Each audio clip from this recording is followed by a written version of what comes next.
you're able to hear me with no complications, please just put a one in the chat. And let me go into the chat over here. So we're riding together. If you're able to hear me without any issues, just let me know. Okay, I see a one. Beautiful. Okay, so I'm here. Give thanks. All right, cool. Yeah, let me just open up the chat. I'm on to it, but I'll have it open. Yeah, I was a little delayed. My tripod broke right when I was going to put my iPad into it. It snapped. This iPod has been through. If you remember the Command of Days, um, the first super chat that I received, I was like, yeah, I'm gonna take this and go buy an iPod. So I mean, not an iPod, excuse me, tripod. So when I'm out here speaking, I don't have to keep holding the camera. Well, that's the same one that I bought, but it's been through. It's been through um, since those days. That was probably like 2020. I took that super chat and bought it, and I literally have rubber bands on it and all kind of stuff holding it together. So I think it's time now. I'm gonna have to get another tripod because this one is it's done. It done gave up the ghost.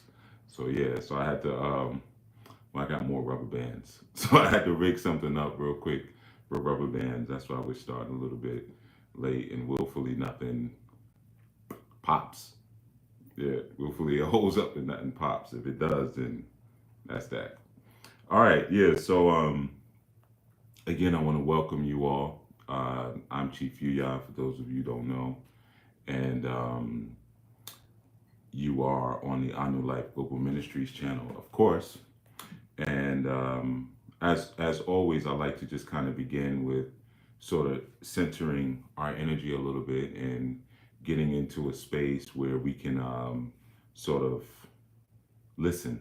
You know, listening is so critical. It's a sacred art. You know, being able to listen, and sometimes, especially as we are intaking information like from spaces like this one, you know, sometimes we use it as like background noise. We don't really expect anything too important or too life changing to come from our little plastic screens, you know, but you can get a profound message from anywhere. From anywhere, you can get a profound message from anywhere and from anything, you know. So that ability to listen and to tune into the moment and whatever gem the moment has for you is sacred. It's sacred and it's powerful. All right. So let's just kind of put our minds into a meditative space for a moment. Obviously, we always begin with gratitude. And the reason we begin with gratitude is because gratitude is an acknowledgement. And our world unfolds as we acknowledge it. You know, if you don't acknowledge anything other than yourself, then you become larger within your contextual world framework. And that's sort of problematic. You know, the thing is, as you journey through life, you want to become smaller. You want to get yourself out of the way. That's where the power is. You know, when we speak about like Orisha studies, being able to invoke the spirit of the power, the energy of an Orisha is being able to get yourself out the way and take on the full personality and the full quality of something else, you know. So when we get into a space where we can truly listen and we can truly be in the moment, what we're doing is just getting ourselves out of the way and seeing the character that the moment is creating, and then that unfolds a greater world for us. But if we always have to be at the center of everything, if our character always has to be present, if we're always operating from that prison, then you know you'll walk through the world and like all you'll see is versions of you, you know, which is pretty boring. It's pretty boring, you know. So Father, Mother, the universe, Father, wisdom, Father, knowledge, Father, light, we invoke you now to come into the space, to be in our presence, to be in our midst. We evoke the power and the presence of the Egun, of the Litlotlis, and the Nkosi. All of the Malakim, the kings and queens who have transitioned before us, those who are still present, we bring in your cause, we bring in your intent, we bring in your presence.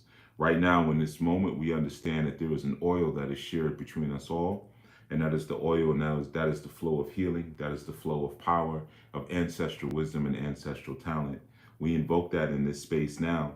Those things that need to be said, let them be said. Those things that need to be heard, let them be heard. For those who have ears to hear, for those who have eyes to see, let them see through the action and through the conduct and through the greater spectrum of light that you have offered us.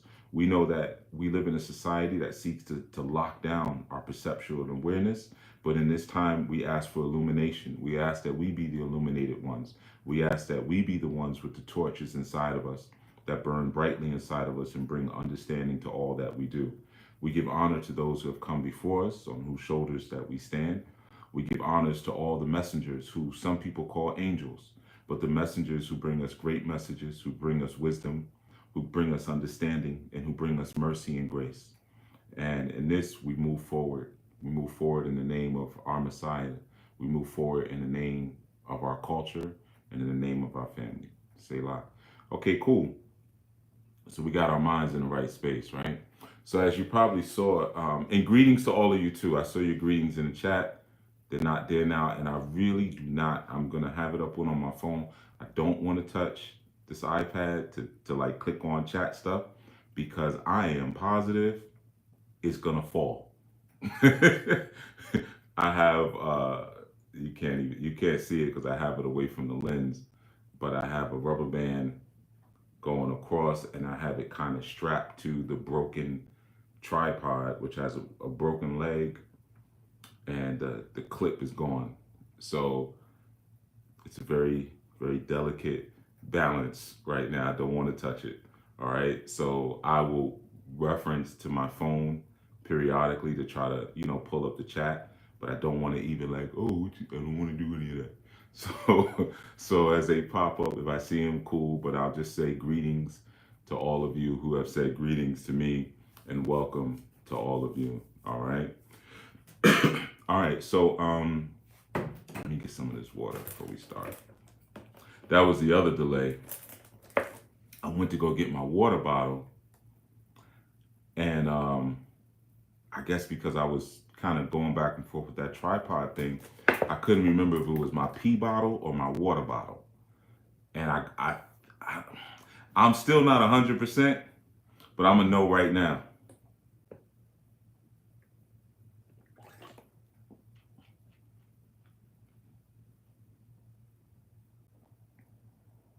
I think that's pure water. Let me check one more time.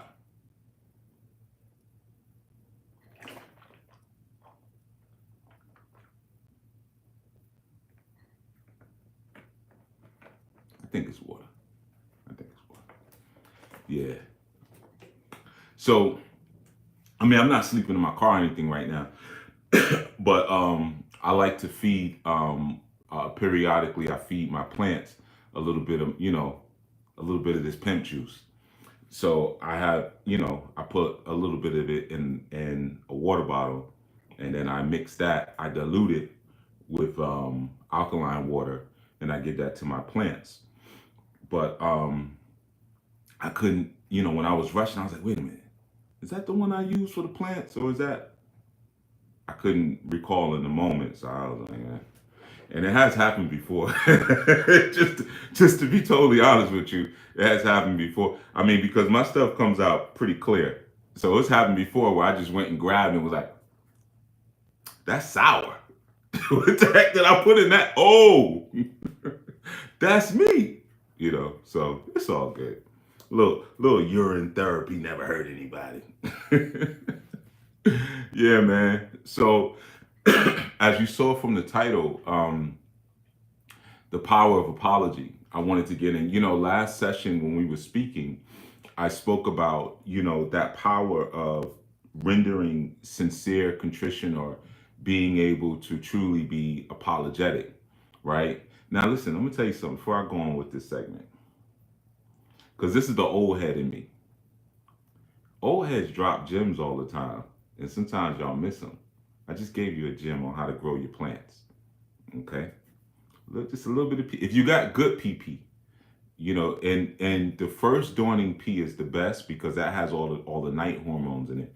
Your first P, that's why usually it's a different color than like throughout the day. It has a lot of hormones in it.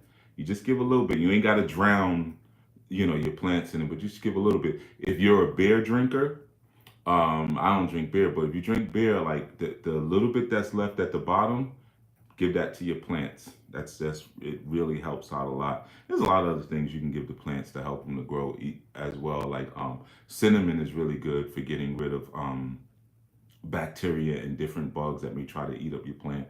You put a little bit of cinnamon water. Ginger is very helpful. Garlic, a little garlic water that'll get rid of mites and things that try to eat your plants. Not just your plants in your home, but like in your garden as well. But anyway, you know what I mean? Just giving you a little something. Or you could just use what you got. A little pee pee. So yeah, like I said, this segment is the power of apology because I had spoken about that in our last session, which willfully you have checked out already. And I spoke about really some of the things that take energy. Our last session was about life force energy, and I kind of built on some of the things that extract energy from us, some of the things that cause us to sort of get into a space where we're constantly having to recover.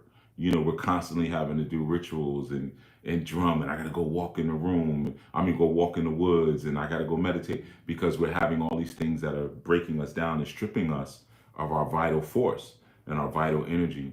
And one of the things that I spoke about was, being in a space where you're with people who don't truly appreciate you, um, and are constantly kind of sort of taking from you, and you're finding yourself always having to sort of bite your tongue because you're interacting with people who really just don't value you, and that's usually when you're not within community, right? So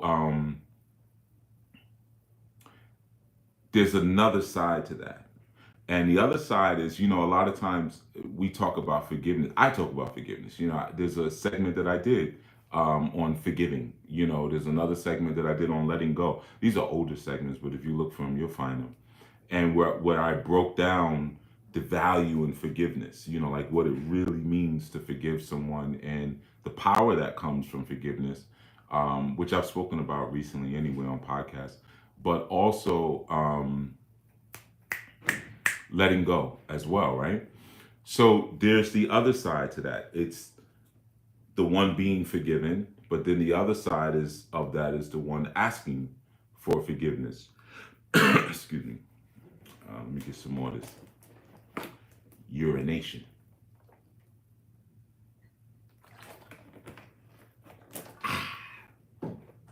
But so it's the other side of that, and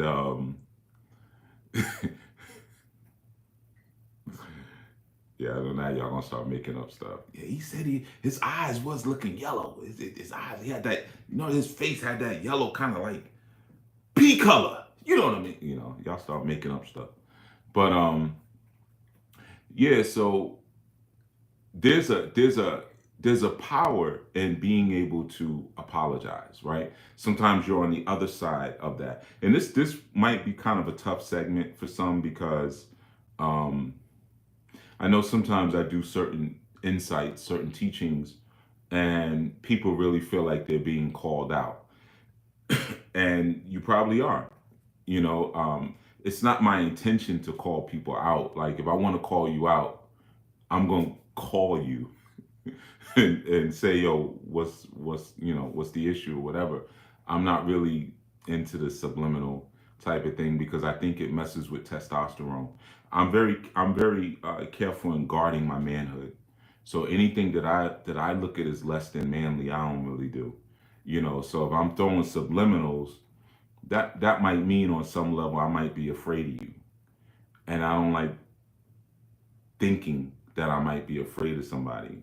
I've been afraid of like people, the men in my family, I've been afraid of my older brother, but that's where it stops. And when I was a young man, I made a choice. Like, I'll be afraid. I ain't being afraid of nobody else. Like, all of my slots for fear have been filled up with father and big brother and uncle and grandfather. Like, they got all the slots for fear. There was a time even with my mother, it was like, all right, I think you done aged out of your slot. I'm not gonna be afraid of you anymore either. So when you do things like that, you really attack your own integrity. When you're not direct. Men should be like samurais. There's times when you have to be strategic, but like I said, this session may feel like it's a call out, and it might be the universe calling you out. It might be your creator calling you to be a better person. But I can tell you, it's not me looking for somebody to sort of make feel guilty. Um, it's not. There's not a whole lot of value in guilt. Shame has its place, but guilt, nah.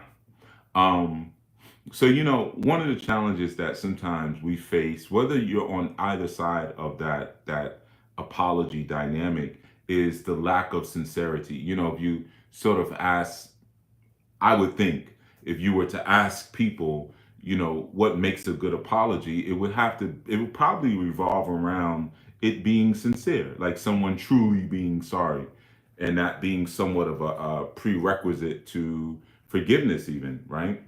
Um, and we can kind of tell when an apology is not sincere because the sincerity of an apology begins internally. It doesn't begin. Some people think that the sincerity of an apology begins on, or is established on what you say outwardly, or the face that you show, or the moment that you choose. And the reality is, if you are truly apologetic internally, then a person will know. And sometimes it's the wording that's used that gives a person away like that. Something happens and a person says, I'm sorry you took it that way. I'm sorry you felt that way. Or um, I'm sorry, but it's not my fault.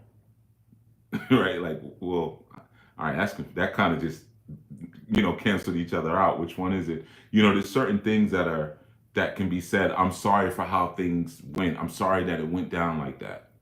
Or I'm sorry that it made you feel. I was just about to say that, right? I'm sorry that it made you feel this way, or even I made you feel this way.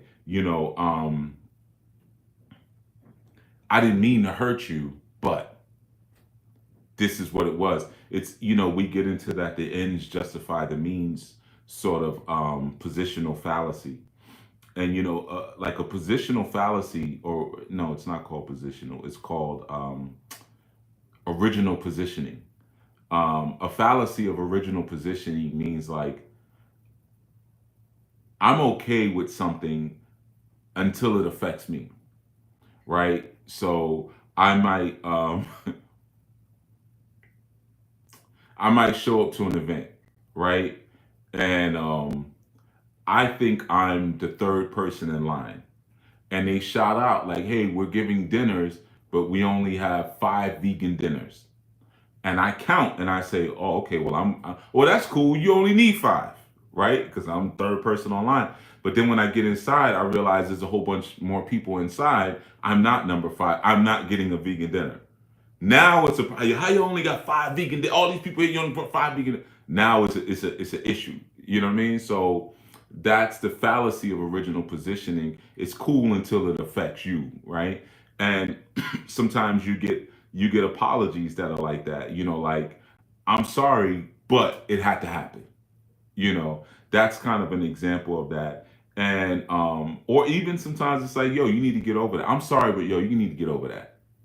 That can be a very rough one to sort of hear depending on the situation. But all of these things help you to realize that, like, inwardly, whatever this person is saying, or whatever they're expressing is not true remorse. It's not, you're not really sorry for what you say, because you have different sort of positions and different sort of stances within the realm of remorse. Like, you have, well, not remorse, but you have regret, right?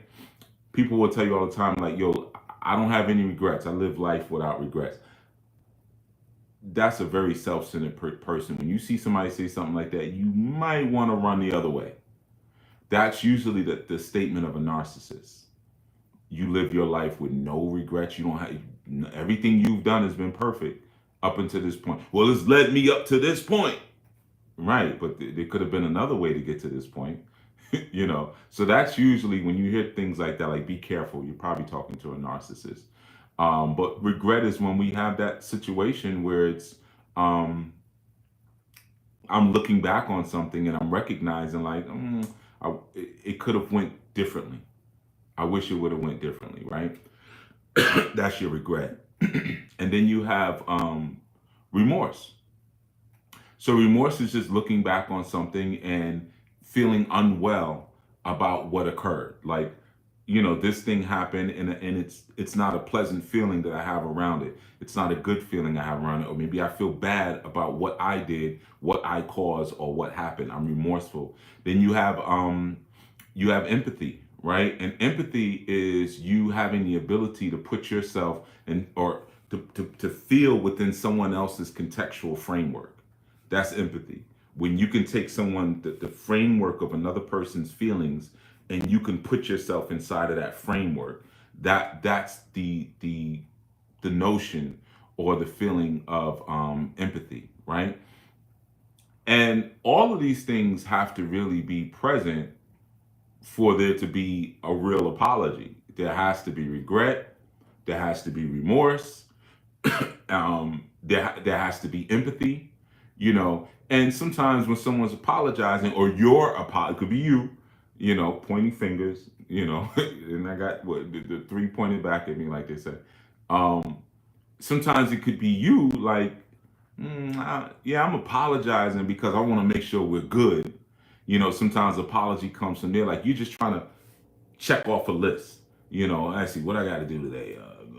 Apologize. Okay, cool. But you haven't established or accepted the framework of someone else's feelings. You haven't accepted that that could have been done differently.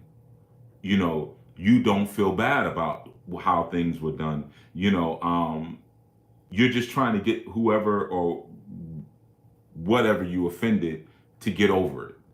So you're like checking off a box to get past the offense of another person. Um, and a lot of times, like I said, is because you want someone to feel good about you, or you want to maintain a certain goodness between you and another party, right? And the reality is sometimes people can feel that in that moment, your whole motivation is you feeling good. You see, which there's where in the challenge lies. The motivation is not, restoring dignity, because the purpose of apologizing is to restore respect and dignity. And if respect and dignity is not restored, then there has been no apology.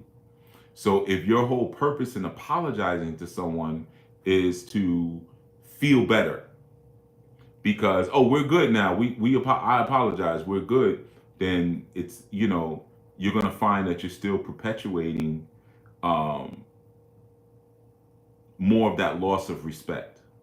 When your purpose of your apology is only to say, oh, my bad, or your purpose is to say, I'm sorry, I sorry, if that's the only purpose and that's where everything lies, then what happens is that there's still going to be disrespect between you and that other person. And sometimes people don't have enough self-respect to recognize that.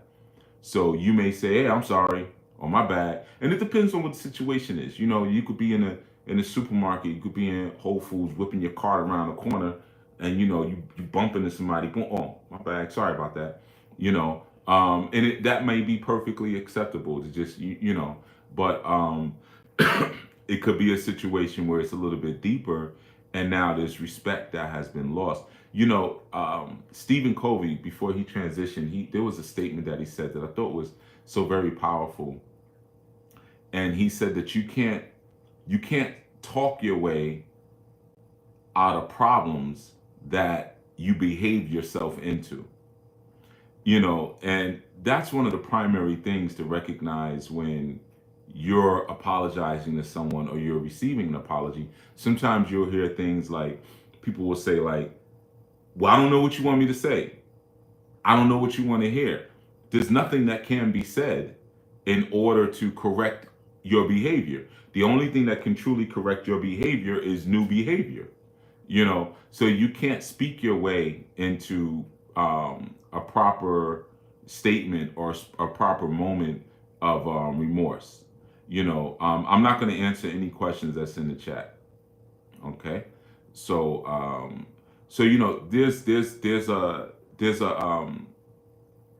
there's a moment there where you have to kind of think about, what did I say? And there's plenty of members in the chat who can answer questions.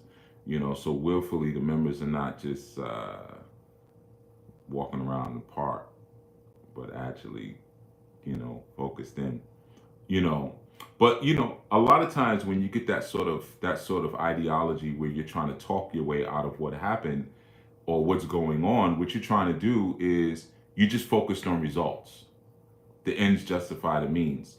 So it's kind of like, oh, I did this wrong. Well, let me say something slick, or I think that's slick. That's gonna like kind of fix everything so we can get on to what we're doing. Come on, we need to get on to what we're doing.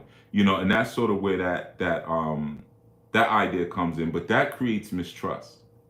And if you want to be trusted, trust is reciprocal. So if you do something that's offensive or you destroy the respect dynamic between you and yourself, you destroy the trust. And a lot of times, excuse me, I'm gonna need some more of this, you know, elixir. You know, there's a song that I'm saying that golden elixir.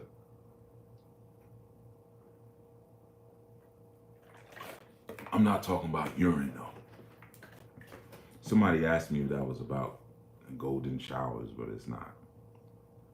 Um, One of the first things you have to do is you have to take responsibility. And taking responsibility means that I'm not going to blame the situation. Sometimes what we do is we lump the person that we offended as into the concept or the idea of the situation. So it's like, hey, I'm sorry for what happened, but the situation called for this, you know. But one of the things that we have to do is we got to always acknowledge, um, we got to, look, I saw the chat pop up. We have to always acknowledge that, there is there's damage that we cause sometimes. And one of the first things that happens when someone is apologizing or you're receiving one, you're giving one, there has to be a condemnation of your behavior. Because your behavior, and it has to be a swift condemnation. Sometimes people do things and they wait to apologize. And that's really just them negotiating with their own ego. I'm not going to say sorry now because they might react like this or situation is still hot. No, when you do something and you need to condemn it, you should apologize as fast as you possibly can. Like it's like freaking Family Feud. You need to get to that buzzer, and it needs to be a very swift response. And because the moment that you do something that's against the true nature of what you're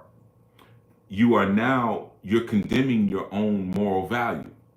So the longer you take to properly apologize, to properly think back and have that regret, to have that remorse, to really show that empathy, you're now perpetuating an unskilled and a malformed moral value out into the world.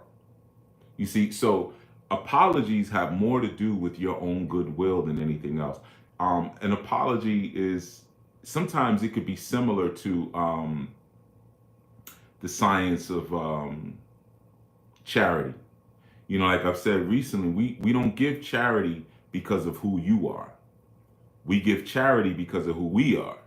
So if I see someone on the street and they're asking for money, I'm not. What are you gonna use the money for? You're not gonna buy drugs, right? You gonna buy all the drugs you want. Here, do what you want. Once it leaves it's yours.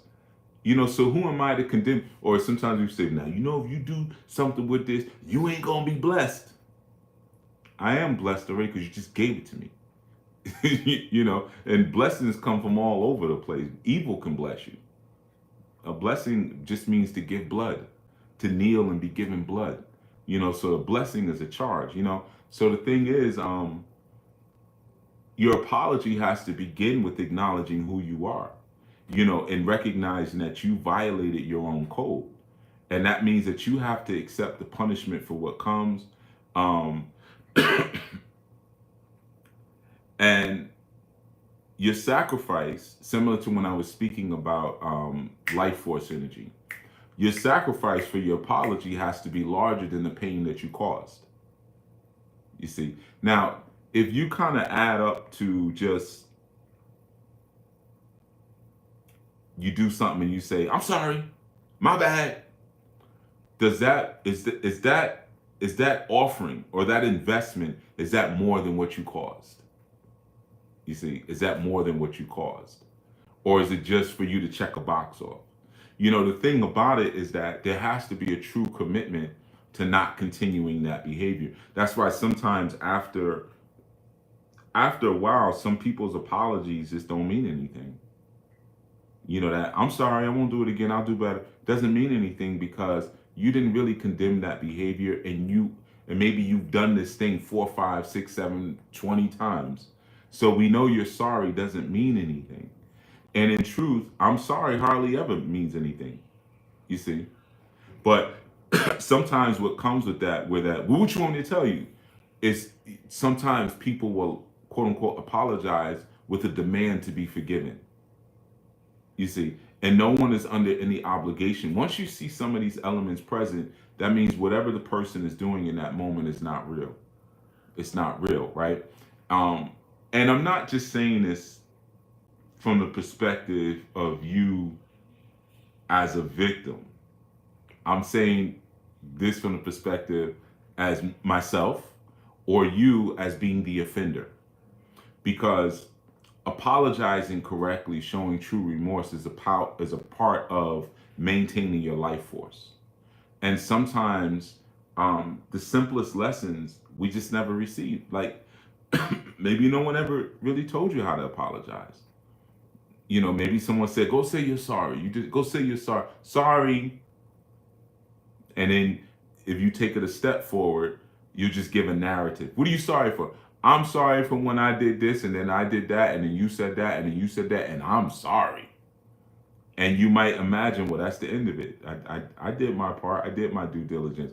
And the thing is that when you're when you're functioning and working through higher awareness and a more elevated sense of being, you're learning greater skills in life. So you're supposed to primarily be moving through life as a skilled person.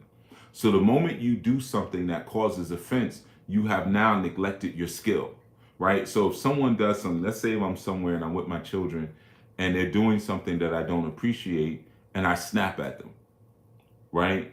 You know, in that moment, I'm not showing my skill of communication. I know I communicate well. I've always communicated well. That's a box I can check off. No, you know how to communicate. So in that moment, I am not choosing to be skilled. You see, so the first thing that happens is I have to understand this happens sometimes. Sometimes the beast. We all have a beast that's caged and the door may be locked, but the cage has its bars. So once in a while, the beast will reach through the bar. If you get too close, it'll reach through the bar. That's just life. That happens. Sometimes you snap. Sometimes yo, no, no, no. Oh, damn. I didn't mean to do that. That's life. That will happen, right? So in that moment, you don't want to start beating up on yourself because then it becomes about you. Oh, I did it again, and oh, what's wrong with me? And oh, I'm always messing up. You see, that's you playing a game. You playing the ego game. Yeah, the beast went through the bars again. I told you children not to get too close to the bars. But now I have to now start dealing with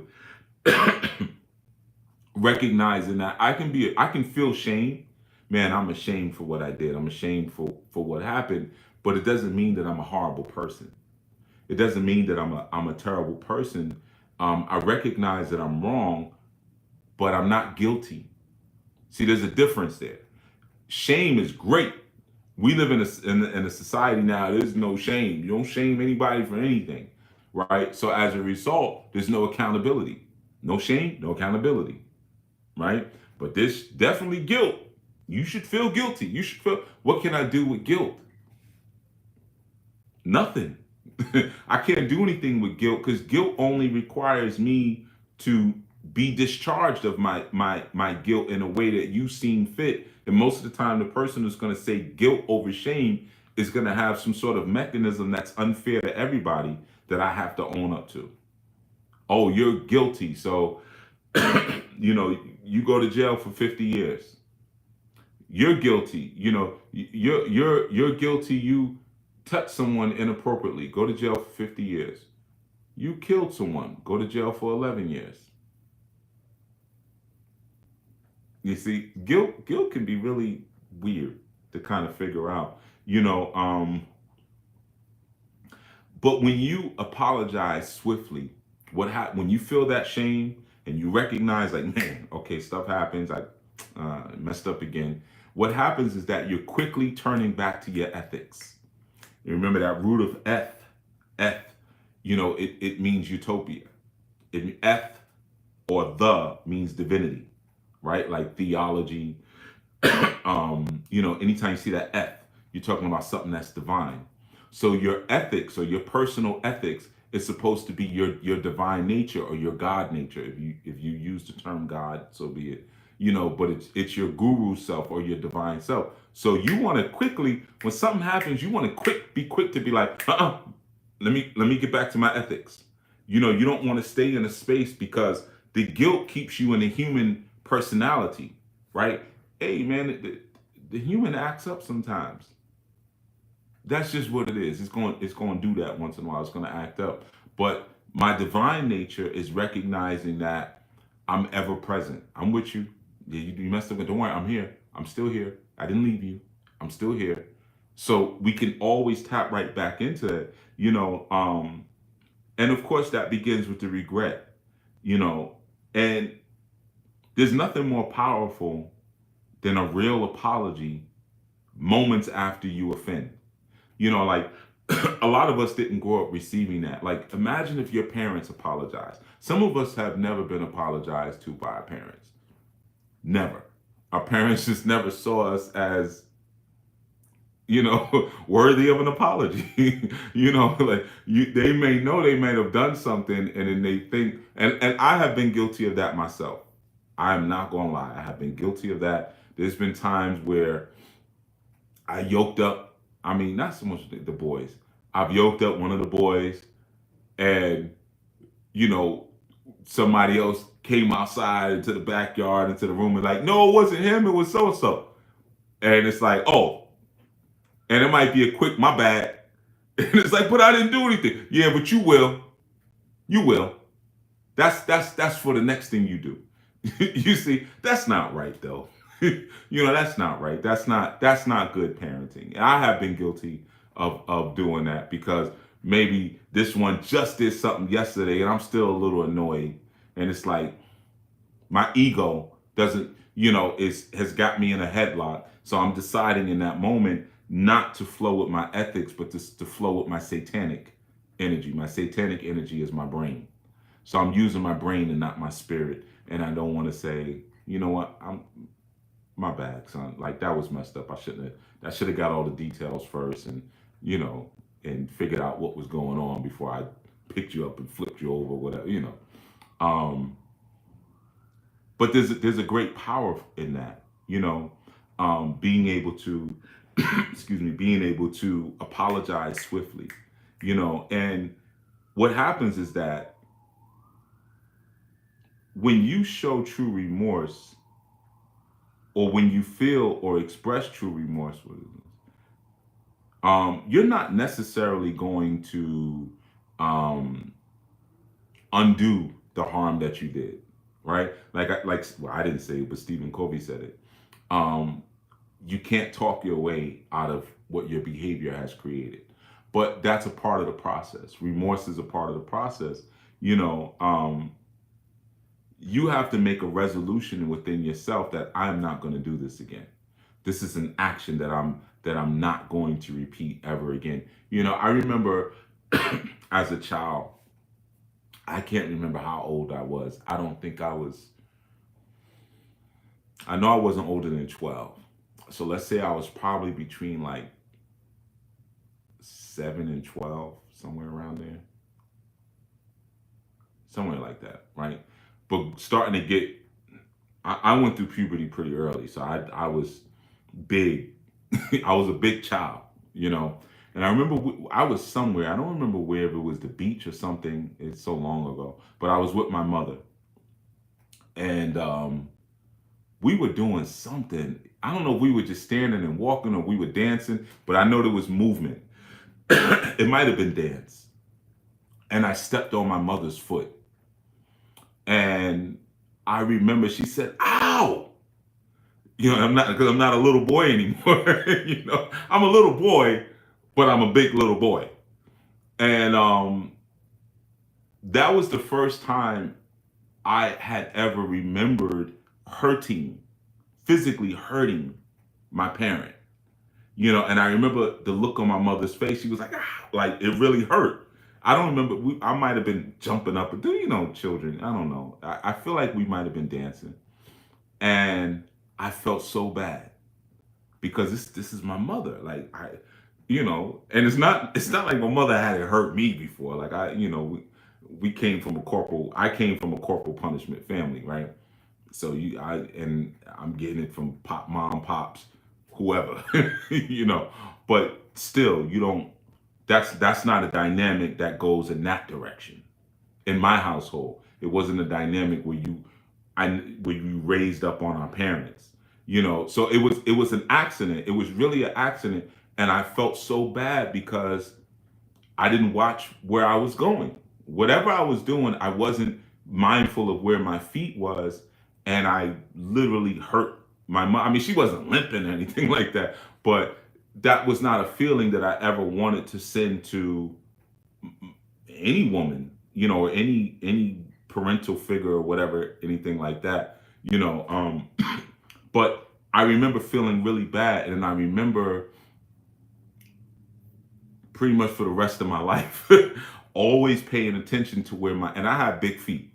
You know, on top of that, I have big feet, right? So always paying attention to where my feet are, like always being careful, even now when I'm walking around people, to make sure that I don't kick them, or I'm not walking too closely behind someone where I might clip their shins. Even, you know, if you're pushing the cart, you know, when you get old enough to push the cart in the supermarket, being careful not to follow too close behind, those sort of things, because I made a resolution in that moment that I'm never going to do this again. You know, I'm never going to what, and I don't remember again if I was dancing, so, but I am never going to step on my mother's foot again. You know, and I can, like I said, I might be was like 9 years old or 10, somewhere around there. Um, but I felt really bad that I hurt someone that I cared about. You know, so that's an important part of receiving apology and giving apology. You have to make a resolution in your mind, even if, because I could have been like, well, mommy, I didn't see you. Hey, we doing the boogaloo. What you want me, you know? And it wasn't that type of. It was like, no, you did something wrong. You know, yeah, you didn't mean it, but watch your big ASS feet. You know, you're getting older now. You're getting heavier, and you got these big feet. You know, watch yourself. Okay, that's something I need to learn. I need to make that resolution. You know, so what happens is that once you make a resolution that you're not going to engage in that offending behavior again, immediately what happens is goodwill. And you have to understand, if you don't already understand, maybe you do, that goodwill is your primary aim in life. Goodwill. Goodwill is divine will. So when I'm willing things that are good, I'm willing things that are divine. I'm willing things that are holy. You see? So the moment you make the resolution, won't do that bad thing again, won't do that offending thing again. Now I'm sending out vibrations of goodwill. So what needs to follow right after that is goodwill. You know, if you're truly apologetic for something, it's like um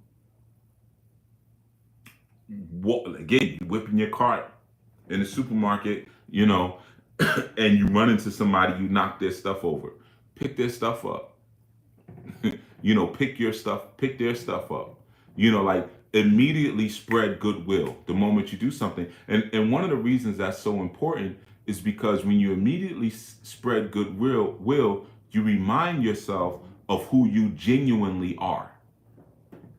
That's important when you're doing something that may cause offense, because if you don't remind yourself who you are, what's going to immediately happen is you're just going to start to go into defense of your own personal self-image, right? So it's like,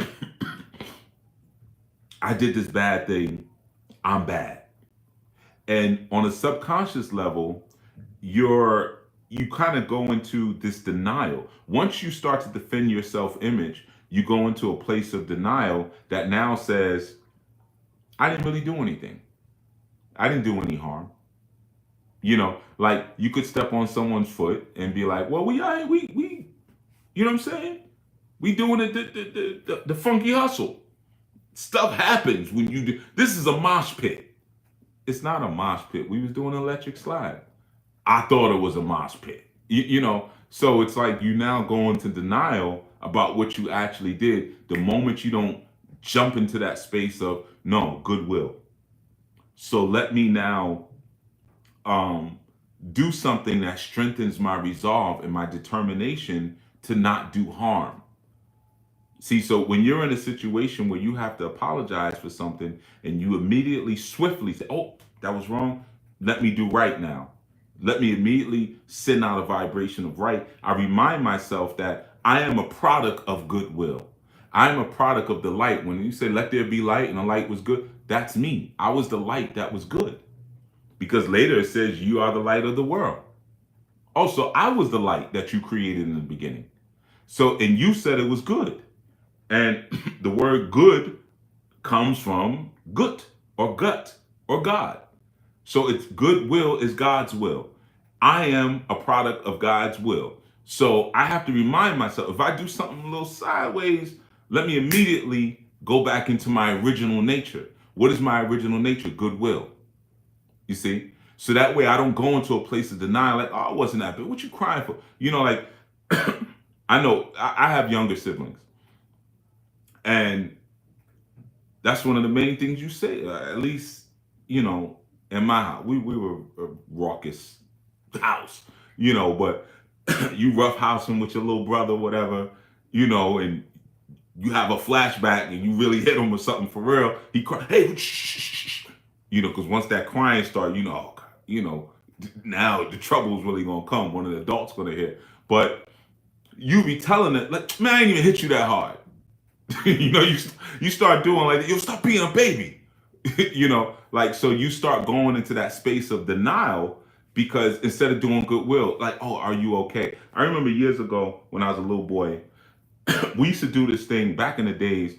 They had on well, we call it Yom Rishon, but on Sundays there was this like series on TV called Kung Fu Theater, and not Sundays, Saturdays, excuse me. Well, they would show on Sundays and Saturdays, but there'll be your Saturday morning cartoons. Then after cartoons, they played Kung Fu Theater, and it was like all these different karate and kung fu films, and that's probably really where I first developed my love for martial arts. But after Kung Fu Theater in my backyard, we used to do Kung Fu school. This is bad, and we used to go in the backyard and fight, right? Like, I would like have different children in the neighborhood, especially if it was like somebody I didn't like. I'd be like, yo, come to my house Saturday after cartoons, and it'd be like a bunch of us out there and I just beat them up, right?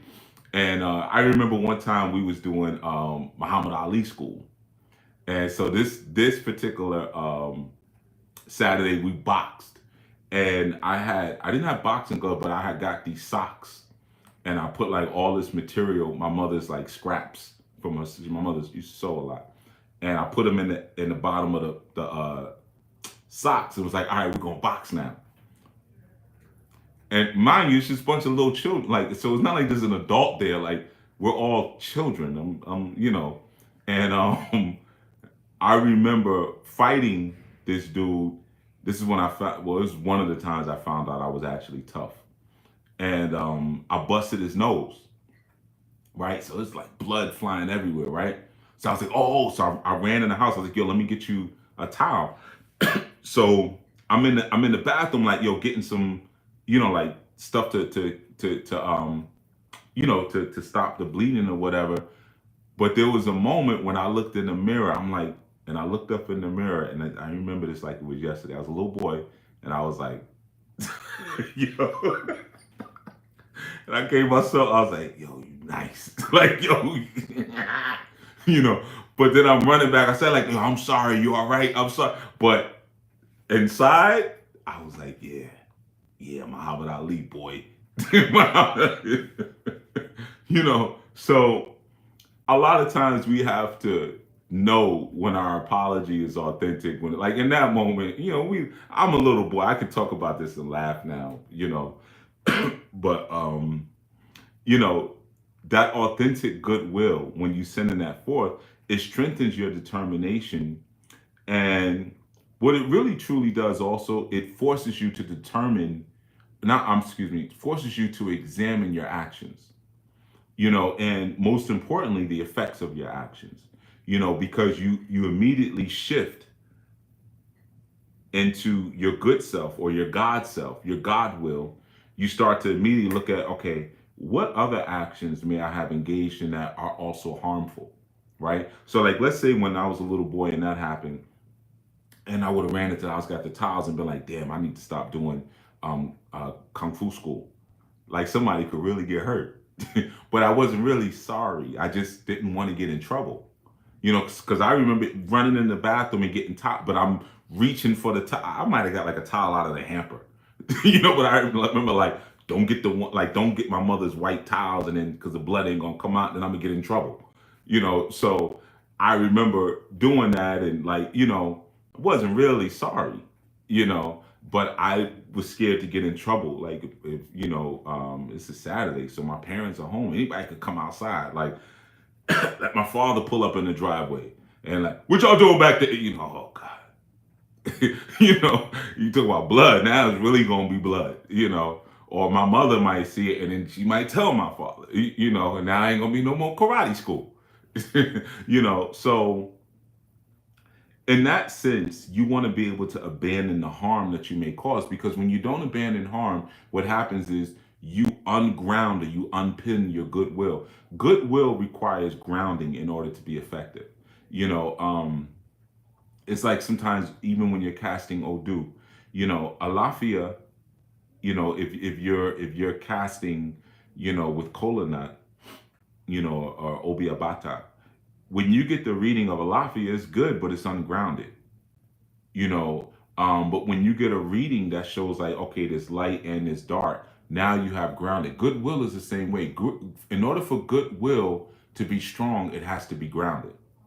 That's why they'll say, what's that saying? The road to hell is paved with good intentions, because good intentions are not the same thing as goodwill. You see, so in order to maintain that aura and that authenticity of goodwill, you have to always be examining, am I doing harm? Or if I do harm, I got to examine, well, what are all the effects of the harm that I did? Because just saying I'm sorry and then letting it slide from there or whatever, it doesn't actually examine what you caused.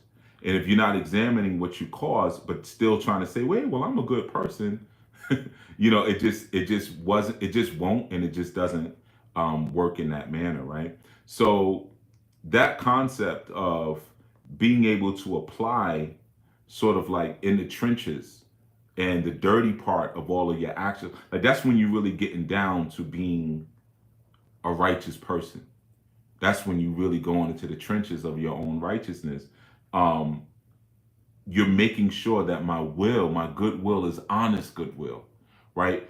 Many of us know, like, hey, there's a business called the Goodwill, and we know sometimes like you may donate something to one of these places, but it's supposed to be given to people who really need it, and they'll hike the price up. They'll see like, oh wait, what? They'll see the label on it. Oh, I'm gonna charge more. That shirt's supposed to be $2, $1, $3. This is where I'm supposed to be able to get clothes for people who can't afford it.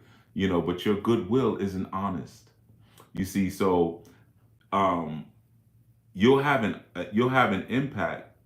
Oh, I'm sorry, this is a message. One second, probably calls it is renovating. Then you can collect it back. All right, I'm not worried about that. That's a business deal that fell through. Somebody's telling me. You see, that's what happens when you mess with the Most High's people. Somebody did something dirty to me in the business. This is overseas. I just got a WhatsApp message. When this was in Nigeria, there was something I was working on, and somebody did something kind of dirty in the deal, um, and now they're having trouble. I'll get back to that another time. That probably means nothing to any of you. But yeah, anyway. So you want to make sure that goodwill, and we're still talking about apologies, that it enlivens and it animates every word, every thought, every deed. Your very conduct, your very constitution, the principles that you live by. Because when you're always extorting or exhorting goodwill, what it is that you're always making sure that there's the science, and there's the ability, and there's the willingness in that instance to yeah. So people in the chat can answer those questions. Maybe I'll go through some of the questions at the end. um when you're moving like that, your orientation in life is around good. And remember, good is gut, and gut is God, right? So when you apologize, and you apologize swiftly, you're reorientating yourself quickly around what is good. You see, and sometimes we forget that we have so many different components to who and what we are. We just sometimes we think we are just what we feel. I feel bad, so I'm bad. I feel good, so I'm good. But there are different components of you that your whole goal in life is to master and to get synced in at one time. You know, so what happens is that there are parts of you that will kind of sit and rest in aggression, or rest in um, selfishness, and it'll rest in all of these different things in order to maintain what it believes to be its self image, right? And then there are other parts of you that will take hold and will do what's right. And sometimes those parts are at war with each other, and we don't realize it. That can even happen in the midst of where there should be an apology.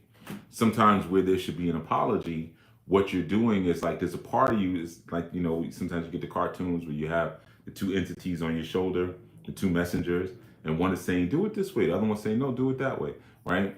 Um, and in that instance, one is looking for one path, and the other one is they're both looking for a path to happiness. You know, they're both looking for a path to happiness, right? But one may see lying and manipulation as a path to happiness, and the other one may see honesty and authenticity as a path to happiness. And that's a part of not reorientating yourself to goodwill. When you apologize and you're recognizing that, you're quickly establishing yourselves towards your awakening. Because every time you apologize, a part of you wakes up. That's the reality.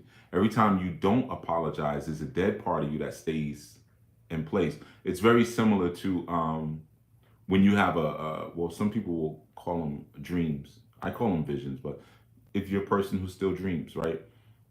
Um, if you have a dream that somebody comes to you to apologize, um, it could mean it could mean several different things. Oftentimes, it's someone who may have caused offense in your life, and you know within yourself this person is never gonna they're never gonna really be remorseful, but I'm kind of caged in because I want to orientate myself towards good feelings towards this person, but I'm unable to because they haven't done their part. So if I have this dream about them coming to me and apologizing, then there's a part of me that kind of feels like, well, they did say they're sorry in my subconscious. So now I can move forward. Sometimes you might have a vision about someone who has transitioned, who is an ancestor. They've died, they've deceased, and or they are deceased, and you have a vision about them apologizing to you. A lot of times what that means is someone is trying to do spiritual work on you and they're asking permission of your ancestors to do that spiritual work. So it could mean different things at different times. um, Sometimes it's you going to someone who's transitioned and apologizing to them. A lot of times that's another example of like, yeah, you have offended someone and you're trying to let out that pressure. You're trying to ease yourself a bit of that pressure because subconsciously I'm not orientated towards what is good. So you're finding different ways to sort of try to justify what you've done, or you're trying to weasel out of admitting true fault. You know, it's like when I've seen people give this guidance before, this counsel.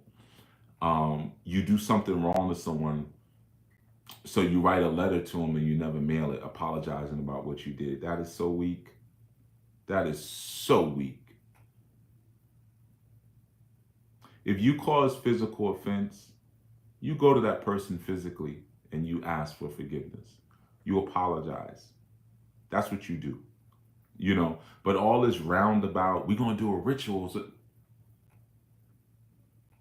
See, you're keeping yourself in an unskilled space.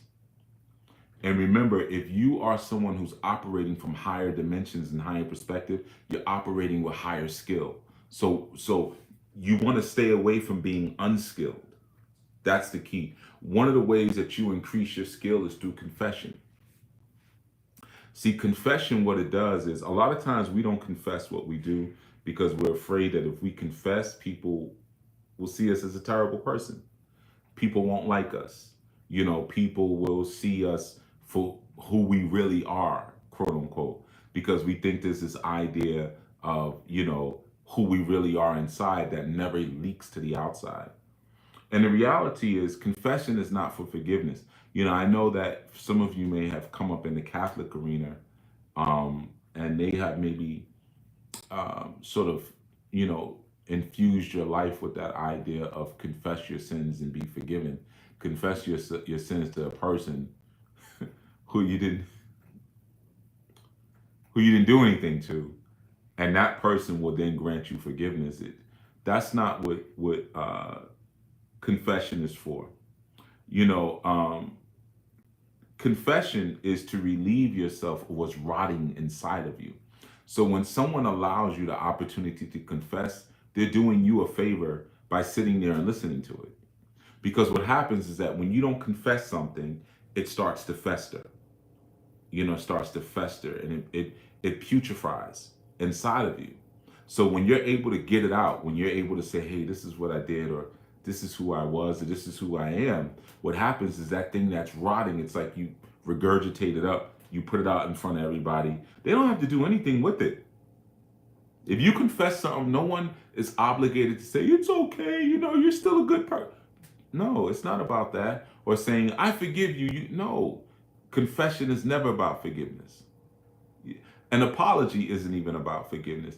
It's about removing what festers, you see, because those things always come back to you. Many of us have those things and are still moments that still bother us. Like, think about me bringing up, like, I remember when I was like 8 years old, I stepped on my mother's foot by mistake. That means it's still in there. You're still in there, like, seeing you hurt your mother. Like, you saw her face, like, ah. You know, like that's nothing you ever wanted to do in life. You never wanted to be that. You see? So there's a concept there that we miss out when we confess things.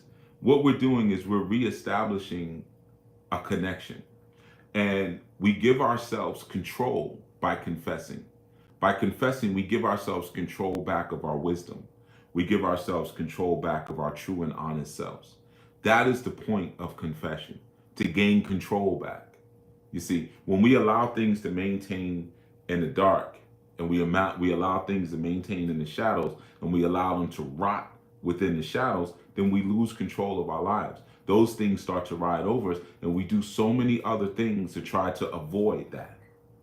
Right now, you got somebody who's a power bottom, and he's doing a whole bunch of things to avoid just saying, "Hey, man, this is what I've been. I've been at these parties with this music mogul, and I got caught up. And I know y'all may not want me to be your pastor anymore. You may not want me to be your bishop anymore, and maybe I'm not qualified for that. But truth is, I done made enough money that I really don't need to be your bishop anymore. I could retire at this point and give the reins over to someone who's not a power bottom. You see, and that way it doesn't have to rot inside of me. This thought, this idea, or this notion, or this feeling that I have of myself that only brings guilt and keeps me from really connecting with my power. When you look at Matthew 5:23, it speaks about if you come to the temple with a gift and someone has an issue against you, you need to go resolve that issue first before you come with this gift. See, so we have to also be sensitive to people who have a problem with us. It's not just, I'm mad at you because you did this. It's also, if you're upset with me, I'm also responsible for that as someone who has higher skill and who has higher awareness. You see, I'm responsible even for what the offense that I caused, and I think I sidestepped and escaped from it. You know, unfortunately, so often people think that time is an apology, you know, and that's just very cruel. Something happens, you go silent. You know, it's radio silence. You let some time go by. You know, whether it be a month, whether it be a couple of days, whether it be 7 days, you know, you let that time go by, and then it allows you in your mind to say, you still upset about that? You still mad about that? That was so long ago. So you didn't apologize. Time is no apology. You see? So that's an important thing. You know, if we have caused offense and we have caused an issue, we have to take it upon ourselves to go out and say, hey, I shouldn't have done that. You know, you might run into someone like myself who has this memory. I have a really good memory. Really, really, really good memory. It's probably one of the best things I have is my memory. Um, I don't forget offenses, you know, and it doesn't mean that it bothers me because I choose pity. When someone does something they shouldn't do, I pity them. You know, it's like, man, you know what you just disconnected yourself from? You just disconnected yourself from goodwill. And the longer you take to reorientate yourself to goodwill, the longer you take to really show remorse and empathy and change behavior and do acts that fix what you did, the longer you stay disconnected from power, the longer you stay disconnected from truth and strength. You see all this spam we getting in the chat. We doing it. We doing it, y'all. You know, so you could choose pity, man. Man, that's messed up. You don't want to say sorry. You don't really want to truly be apologetic. You don't want to truly deal with this. You're just gonna let time go by. You know, and that's a common thing in my position in Anu as a chief Jegna. People do messed up stuff all the time, like practically almost every day. There's something somebody does messed up, and they think because you're Chief Yuya and you're operating at this particular level that I can do whatever and not really show any true remorse, any real, you know, like sometimes people would do stuff I'll call them out on it, and instead of apologizing, they'll tell me more of their issue. Well, Chief, yeah, I know I did that, but it's just I'm going through so much right now. And in that moment, they don't realize like I'm crossing them out slowly. Like the name isn't all the way crossed out, but it started now. Because you're a clown. You're about to go to the clown list. You see. Um, yeah, like I saw that chat. You playing on one's empathy, right? But really, sometimes people think that an empathetic person is a stupid person. So they're thinking, really, I'm stupid because they have been violating people all their life, and those people have gotten away from them. Those people have said, "You're a jerk. I want nothing to do with you." But those people don't have the strength and the ashe and the power that I have. So I can take a little bit more than those people, and I can take enough where I can still function. And my functioning is to facilitate healing. So I can facilitate healing while you're acting stupid. But you think because I'm facilitating healing that I don't realize or see that you're acting stupid. I'm dumb. You think you got something over on me. And I might even tell you, hey, this is what you did. This is that.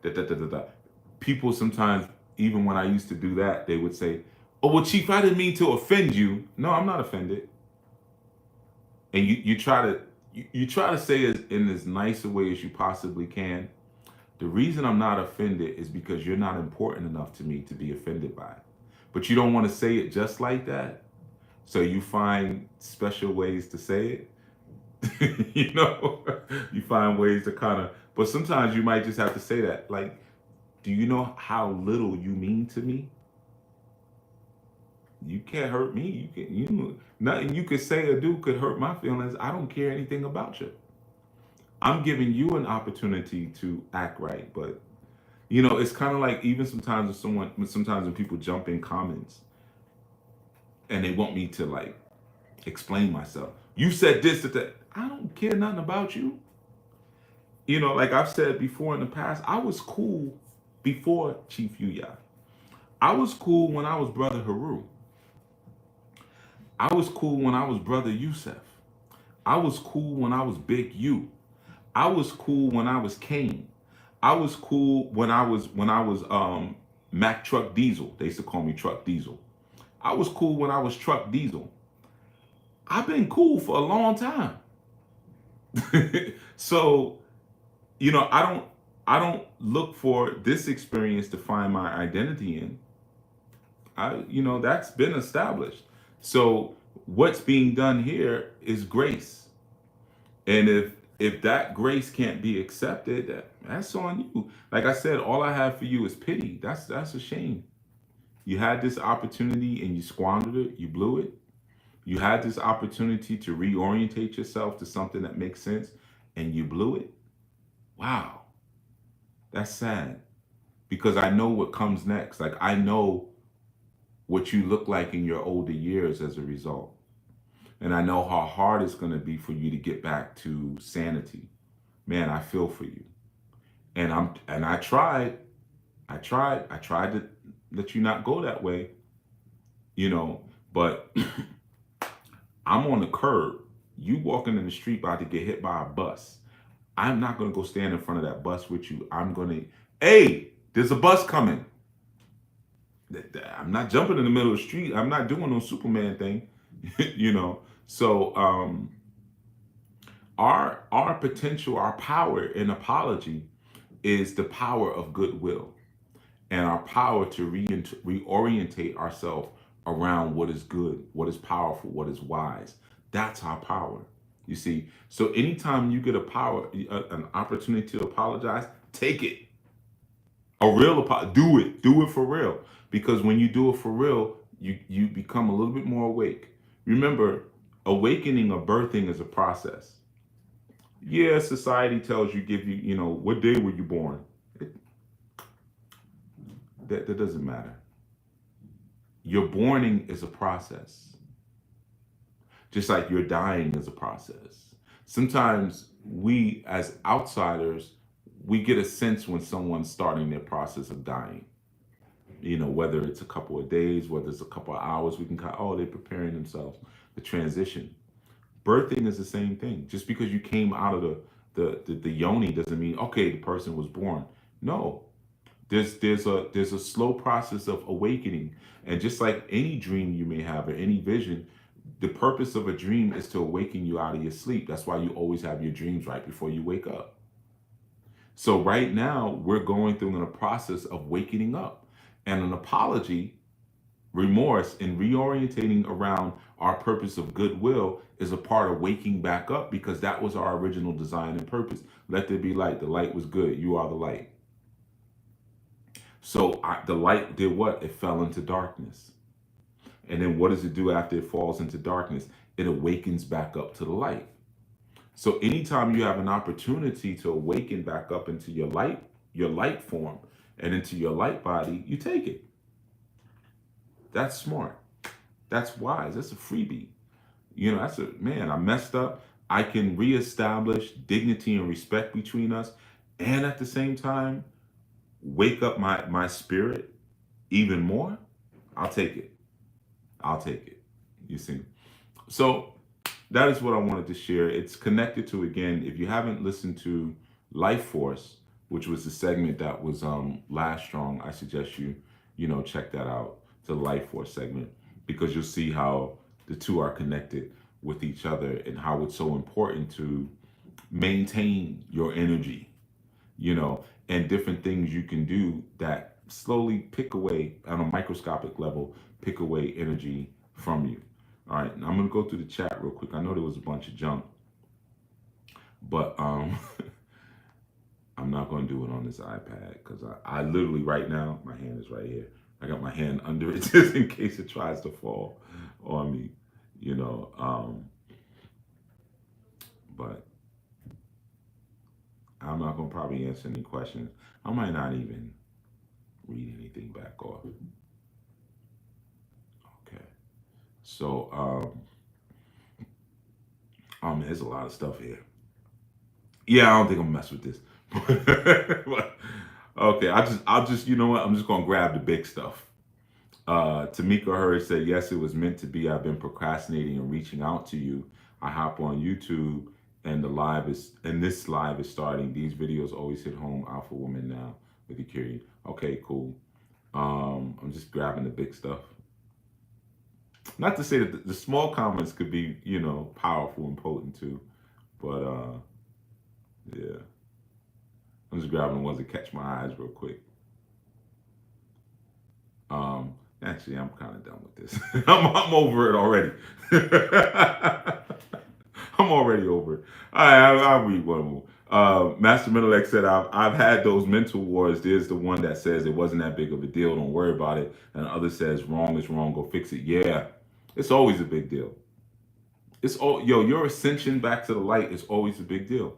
And we live in a society that does everything in its power to keep you from ascending back, because a person who was generated on the earth in physical three-dimensional plane doesn't want to be left alone, because remember, it's the spirit that animates the body, which is what I spoke about in the last session on Life Force. So if you recognize that you are the spiritual force and potency of the planet, then you are animating everything that is just operating in the flesh.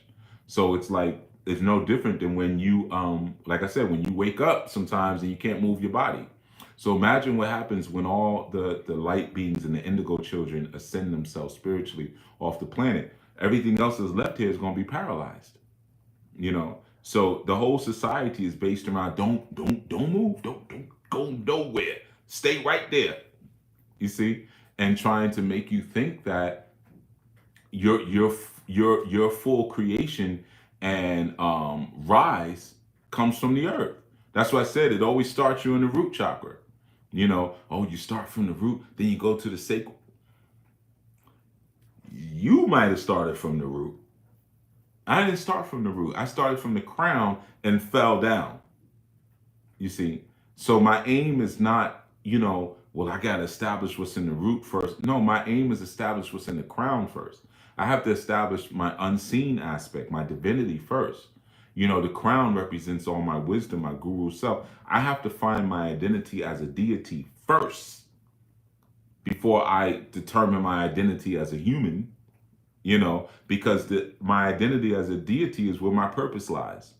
So my purpose didn't drive my purpose is for being birthed as a human, for coming into a human body, not the other way around. My human purpose then determines who I'm going to be in spiritually. See, that's how people create their own gods. That's why their gods always look like humans. You see, because they're starting from the root, they're starting from the bottom and working their way up instead of starting from the top and work their way down. Some people know that. That's what some people you never see work in the mailroom. Certain groups of people, they when they go to school to get their degrees, they don't get degrees that cause them to have to start from the bottom. They get degrees that start them right at the top. What are you gonna do when you leave? When you come out of college? I'm gonna open up my own firm. Gonna open up my own agency. I'm gonna start my own practice. What do they tell you? Well, when you get your degree, you get an entry level job, and entry level means you start your way from the bottom and work your way up. You fall for that mess if you want. Started from the bottom now. You start from the bottom, Aubrey. Your name's Aubrey. Nobody named Aubrey starts from the bottom. All right, anyway, let me go back to some of these chats. You're welcome, Arlene Adams. I ain't reading everything. All right, so I think there's probably more in there. All right, let me get Zach in there because I saw Zach pop up. I saw him pop up a couple times in the chat. And thank you for putting the scripture in there, sisters. I often wonder how one can function when that transgression is sitting on them when the lights cut out. They don't function. Remember, evil is dysfunction.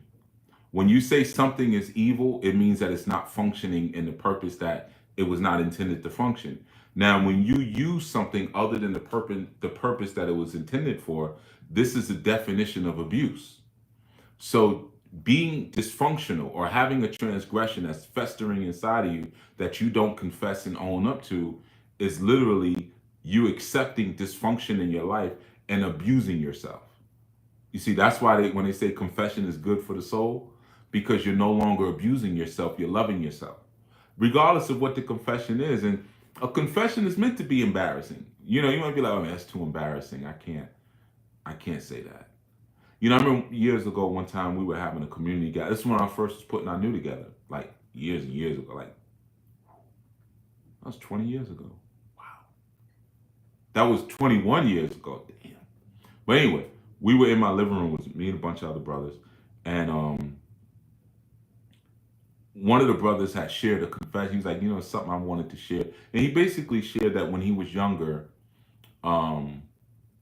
him kind of sort of exploring ideas around sexuality, he would, hump pillows and, things like that. But he would go into his mother's room when she was sleeping and he would basically touch her breast, and this was something that he was heavy on him.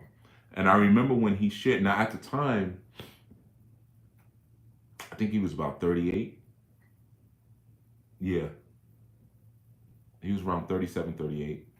And I remember him sharing that, and the room was silent.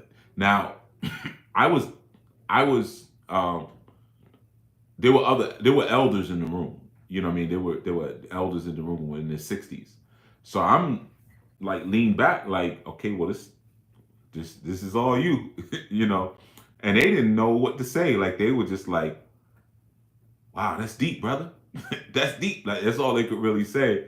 And I thought that was really sad. I said something, but there was only but so much I could even understand around that. And willfully, what I said was helpful, but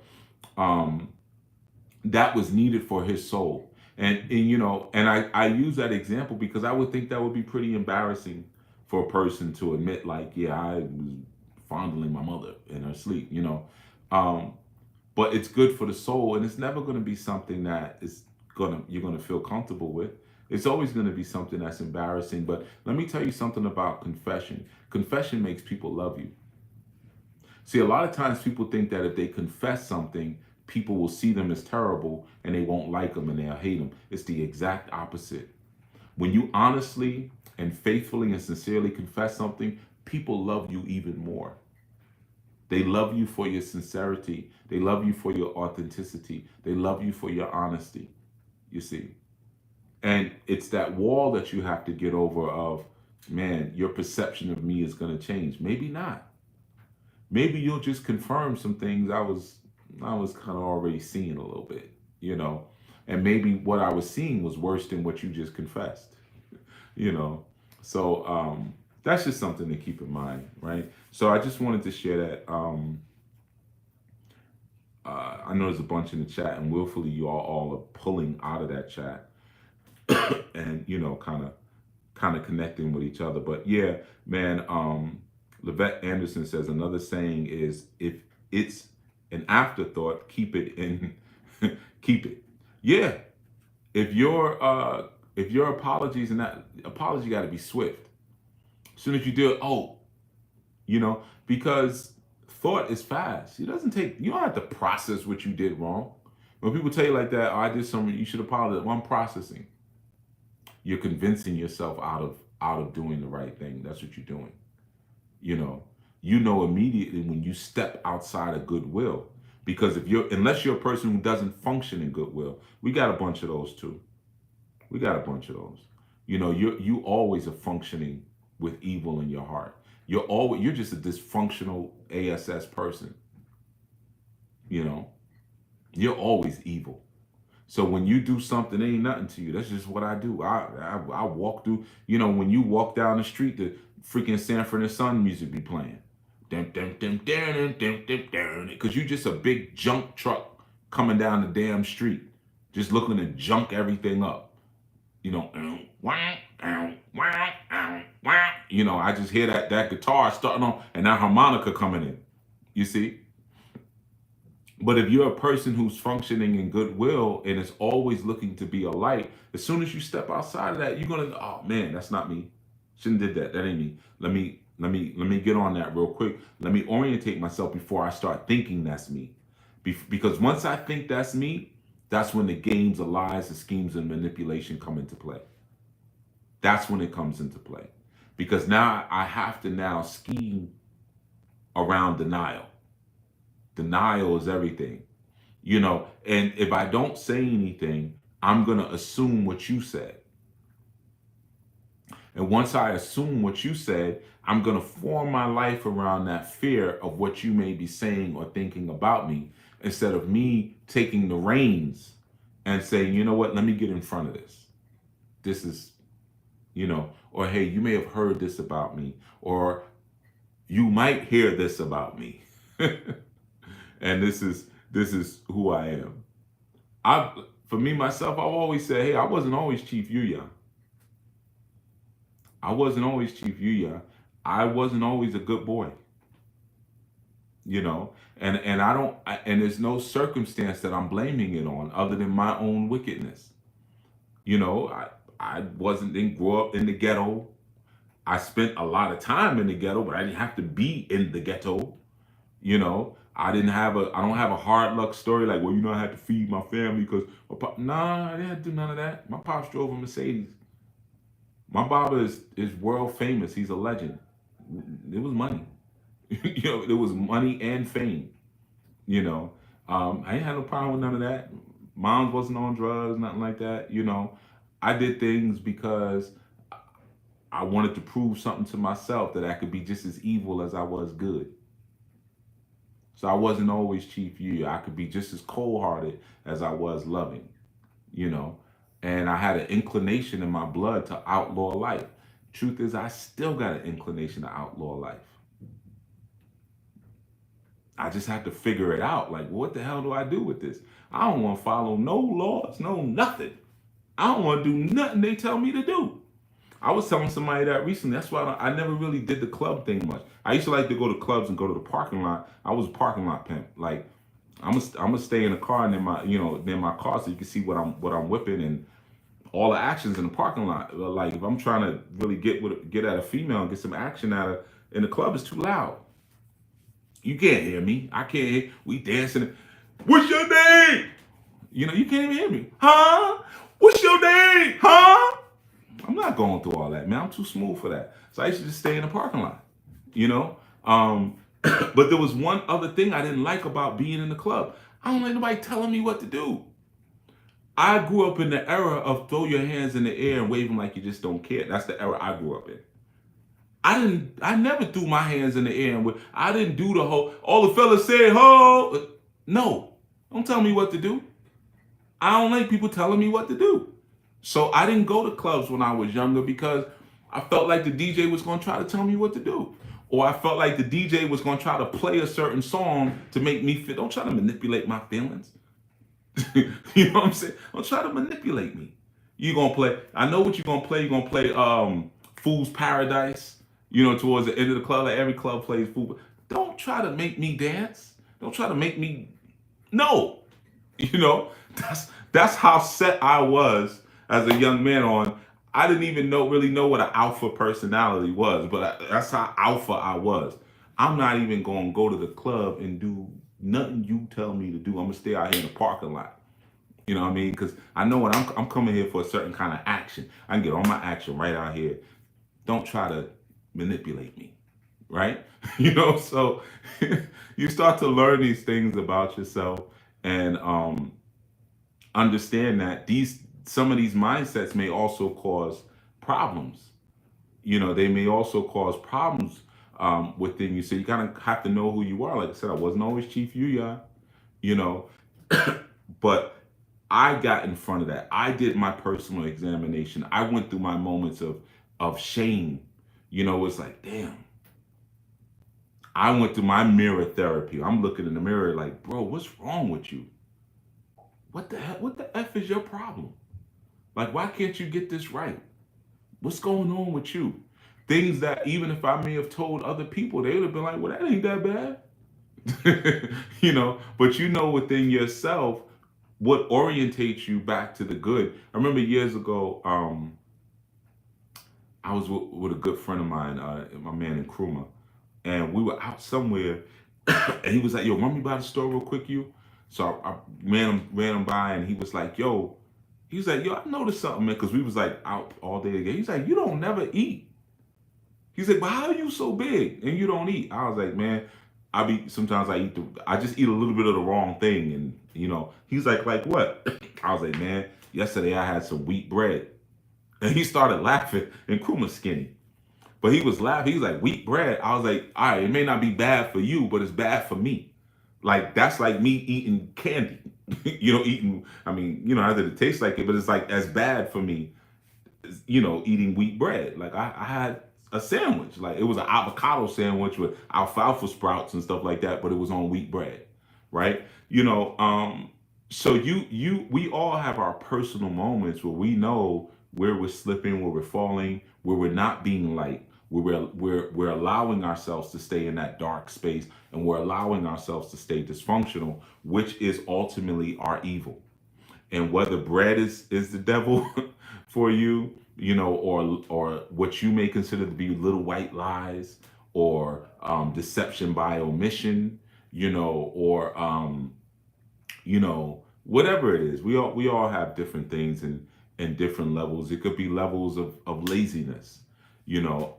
It could be levels of lust where you're like, man, but if I told you what I did, you wouldn't see it as bad, because there's compromises that we make. And everybody's compromise is different. What may be a compromise to me may not be a compromise for you. You know, when I have an issue based on my role in my community in our New Life Global Ministries,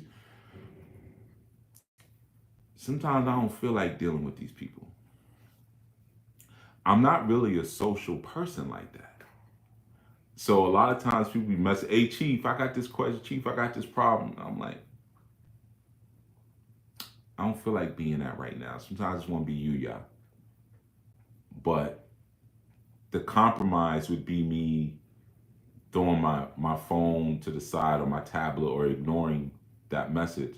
For others, they may be like, I need a mental health day. For me, I'm not allowed to do that. I can't do that. So everybody knows their level of compromise and what brings their darkest, most dysfunctional energy. And like I said, once you slide into that place of dysfunction, you're sliding in a place of evil. You're abusing yourself. What were you designed to do? What were you made for? Anything that you do outside of what you were made for is your evil.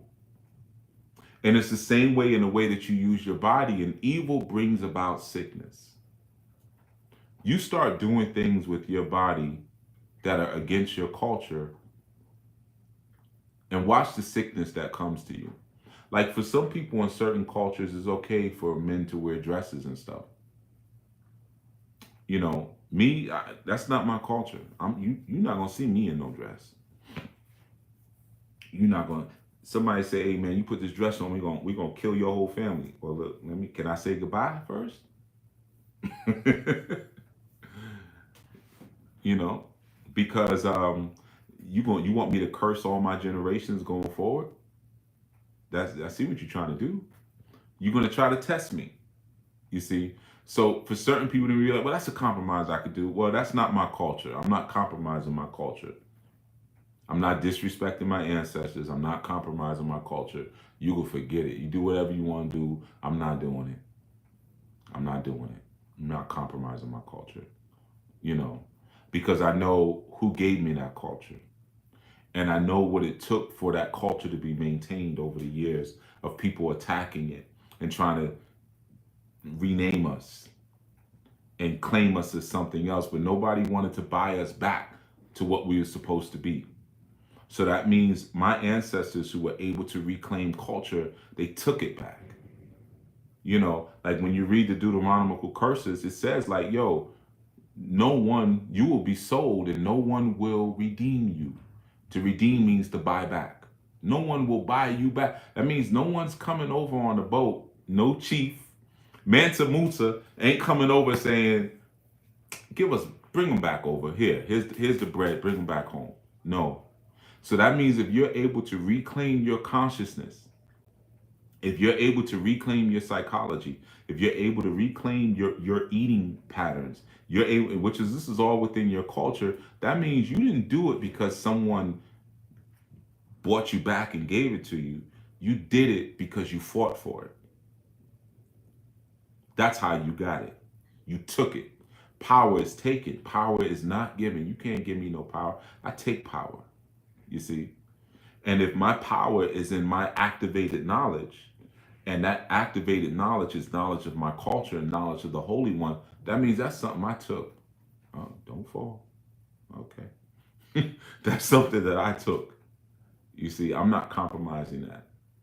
So that even goes to an apology. If I do something that's outside of my nature, this nature that I had to figure out, like I said, those mirror therapy moments, we had to sit like, man, what's wrong with me? Why do I keep doing it? Why do I want to do this? Where's this coming from? And you're working through that, and you're working through that day after day, month after month, year after year, trying to figure out like what is the issue? Like, why do I keep going back to certain behaviors? Why do I keep going back to certain mindsets? And you're putting that work in a real way, and you then offend that work through a transgression. You're going to swiftly want to be like, now let me get back on point. Let me get back on track. You see? And if you don't, that means because you ain't did no freaking work. You ain't did no work. This is why regret is difficult for you. You don't look back on anything. Remorse is difficult for you. You don't look back on anything and say, should have did that different. Didn't have to do it like that. You don't look back on anything. I look back constantly. Constantly. When I was a child, all I did was look forward. I sometimes used to tell my children that because my father, I was always thinking all the time, like constantly. I used to have these stress headaches. I used to walk around like this all the time.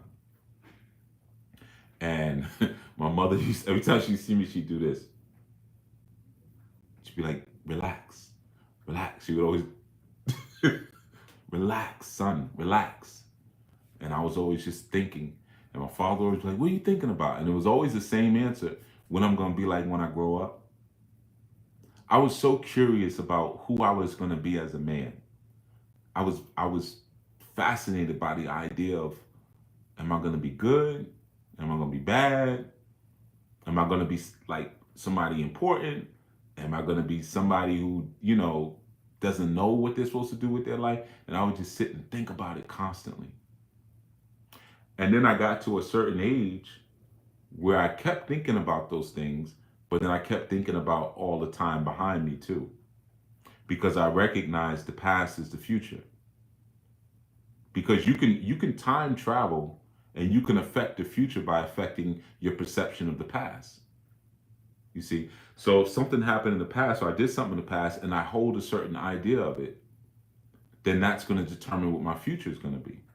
So if I can constantly go back in the past as I'm going forward, look at the symbol of our New Life Global Ministries. Yeah, this is the Sankofa bird. I'm going forward while I'm looking backwards. The bird's head is turned this way while it's flying forward, right? So I'm constantly looking in the back like, how could that have been done different?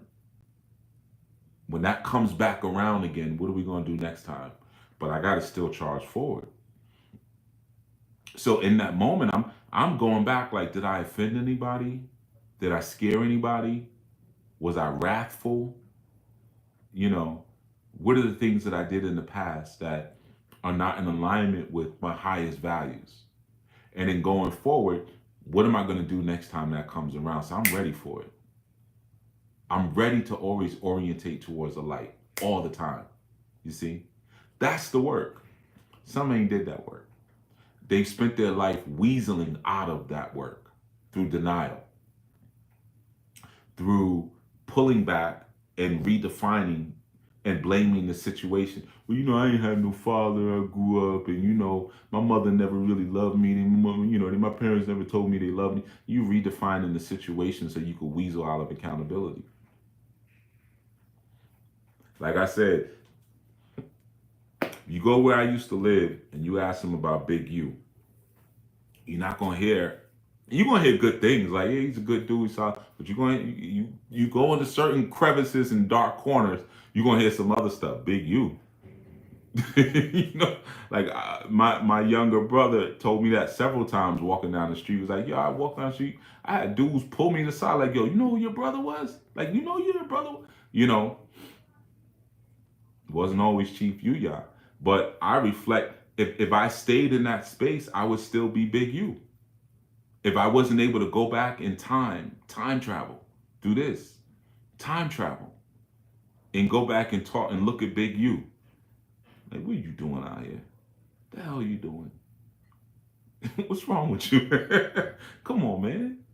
And then go forward and say, okay, let me establish a burial for that person, or for that character, or for that personality. Let me bury these people so that way the brother Harus can be born, the brother Yusefs can be born, the Chief Yuyas can be born, the Baba Harus can be born, because I don't have space for all of them. So some of these other guys, they Dead Arm. That's another name they used to call me. I had a lot of nicknames. Cain, Cain with the dead arm, and that came from fighting. They say he got a dead arm. He hit you once, you out.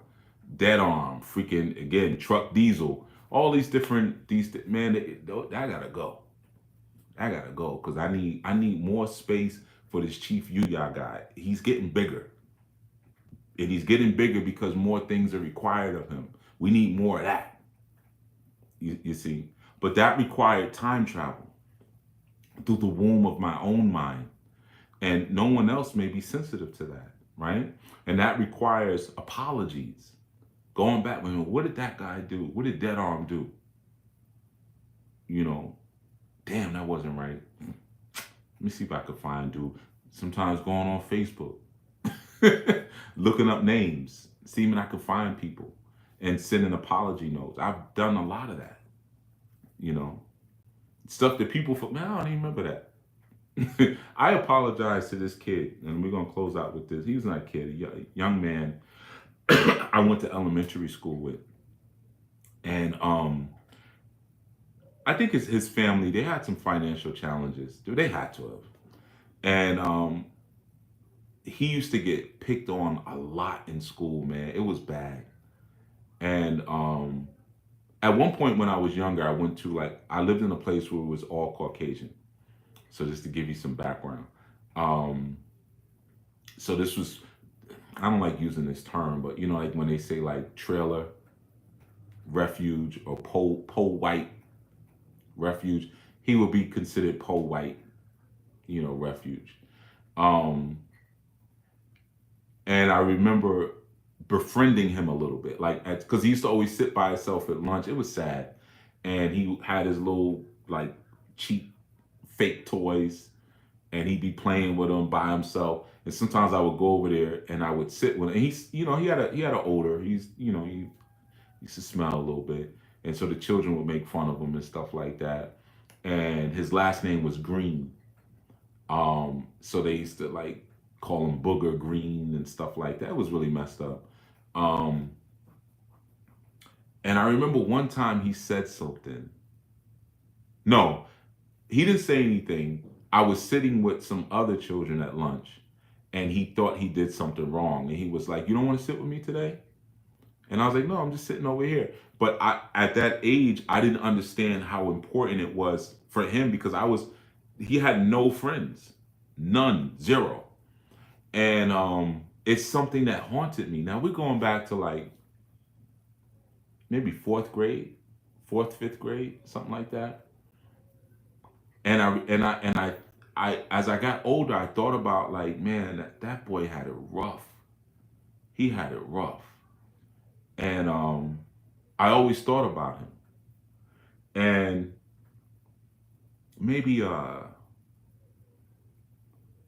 want to say maybe about 5 years ago, someone from where I used to live, a girl, she found me. She reached out to me because it's easy to find me because I was the only Nubian child.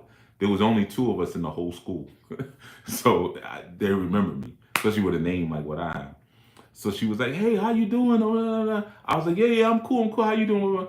Hey, whatever happened to?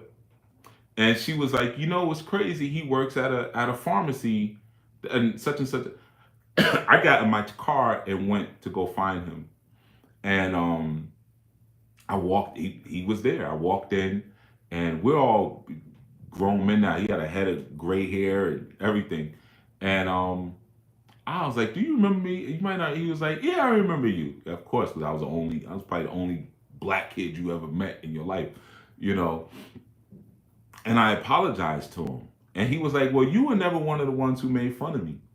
I was like, "Yeah, I know I didn't make fun of you, but I I still felt bad because I didn't beat anybody up who did make fun of you.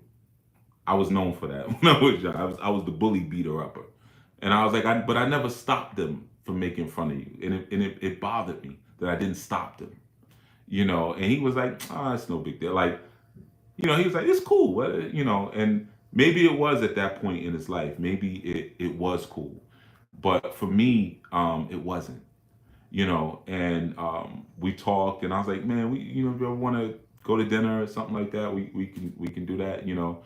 And I didn't want to take him away from his work too much. We probably spoke for about a good 30 minutes, you know, and I needed that. That was for me. For him, he was like, "Kids go through stuff. Yeah, it was rough, but we had bigger problems at home." He's like, "We didn't have money," you know. He's like, "School was the least of it," you know. Um, but see, that time is not an apology. You still got to go back sometimes and make things right. And even in that situation, this isn't a person who felt that I wronged him. He didn't, but I knew within myself, nah, nah, bro, that's not who you are on the planet. That's not who you are. Because every time I got in trouble in school for fighting, it was protecting somebody. Every single last time. The last time I went to a club, I got stabbed in the hand. And I got stabbed in the hand protecting somebody else. You know, so you know you're always the guy who is making sure people are not taken advantage of, and you didn't do that in that moment for that young man. You didn't do that. You saw him get bullied. You saw people make fun of him. You know, he was the young child when like girls were being made fun of. They'd be like, "That's why Booger Green is your boyfriend." No, he's not. You know, and he'd be sitting right there.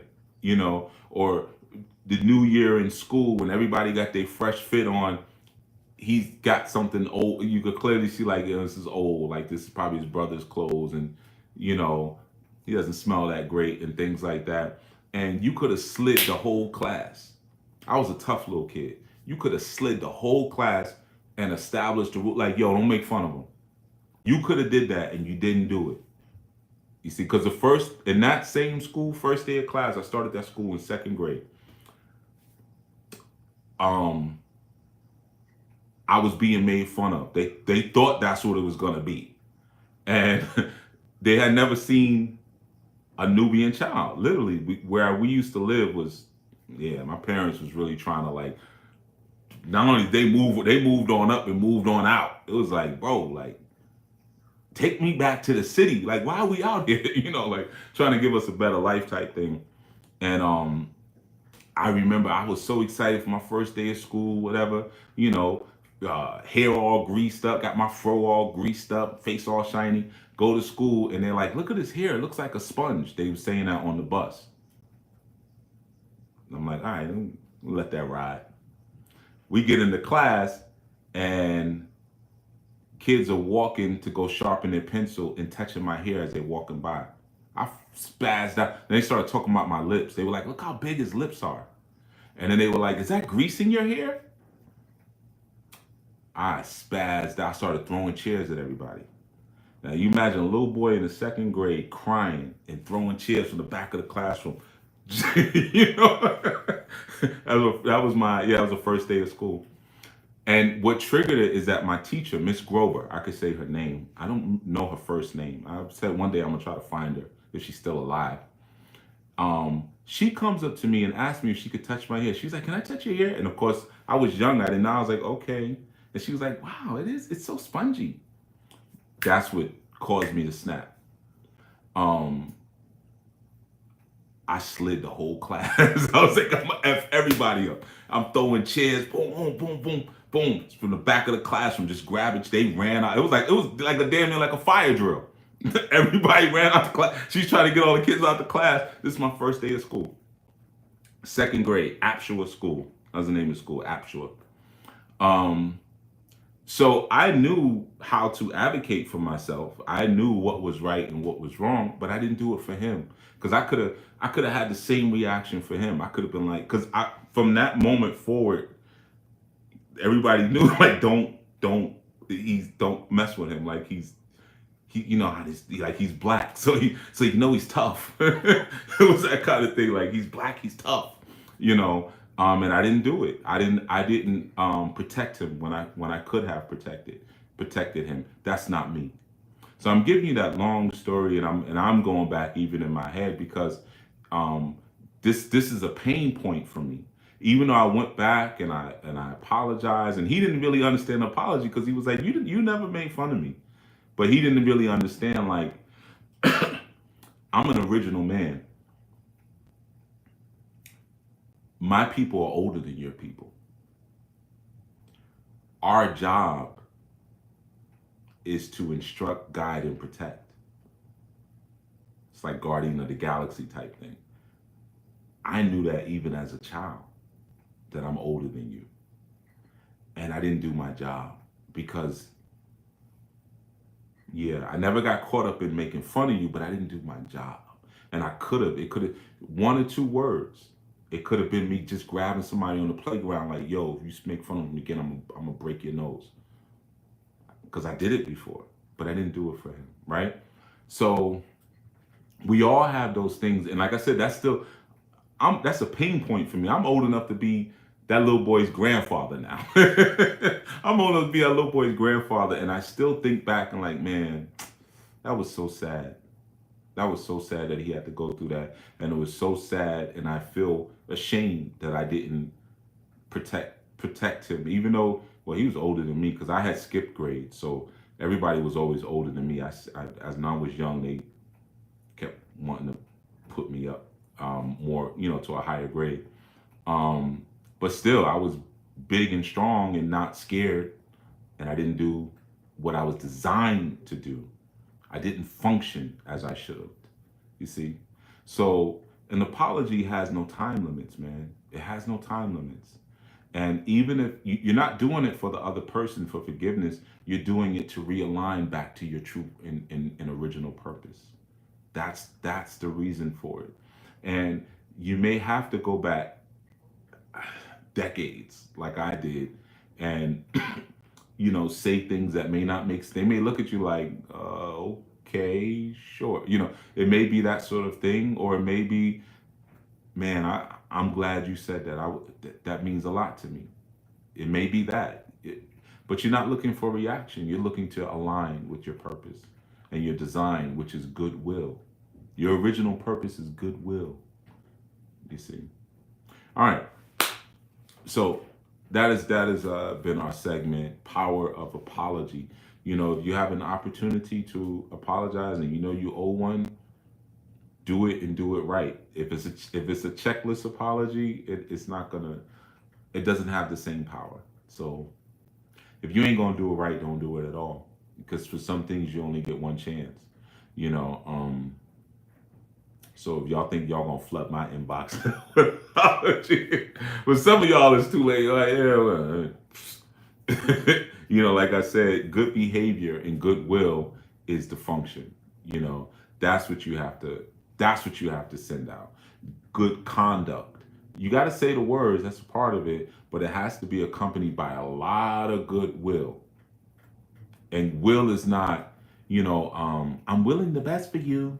I'm willing healing. I'm willing forgiveness. Shut the F up with that. You know, I had some people saying that to me recently. I was going through an immune strengthening. As you can hear, I've been coughing a little bit. And I'm getting all these messages. I'm willing restoration for you. How do you do that? How do you will restoration? Like, what does it look like? Are you sitting there like, like, what is it to will? I'm willing good things for you. Knock it off with the BS. Just tell me you're gonna pray for me, because that's basically what you just said. Praying for you. Sometimes you gotta get up off your behind and actually do. And like when you're really seeking to affect real change, you have to move through the world of transformation. The world of transformation is the world of the physical. It's where struggle is. All right. So with that, we're going to head out. I will be back again next Sabbath. And eventually these messages are going to change in a different way. Coming forward, we're going to be showing more of a Sabbath sort of service for those of you who, so more of an insight, but, more of a community service. So I'm just kind of warming you up to that, to that experience. That will be happening probably in a what are we in? What month is this? I'm so bad with it. Couple months. Whatever month this is going to be a couple months from this month. All right. So we're going to be establishing that soon. So you definitely want to stay subscribed and stay tuned in so you can experience that and kind of. I know some of you are distanced or whatever, so it's not easy. But we'll be in the North Carolina area, actually doing straight up services that you can attend and come to, where you'll be able to learn things like this, and of course the deeper.